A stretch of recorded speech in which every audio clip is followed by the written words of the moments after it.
am Bill Kesterkey with Key Exteriors. We're standing in front of my house, which started off as a 1950s ranch, and we were able to bring it from the 1950s in the 2020s with all of the improvements we did. We pretty much did everything. The windows, the siding, the roofing, the doors, the gutters, the complete rain removal system.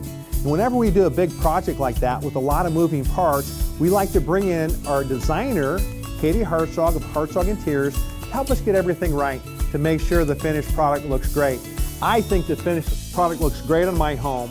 If you'd like to find out more about how we can help you make any improvement in the outside of your home, contact us at keyexteriors.com or stop in at the showroom at 821 West Coliseum Boulevard, just west of Chuck E. Cheese's, or call us at 492-8062 and find out more how we can give you a free, no obligation consultation for your home.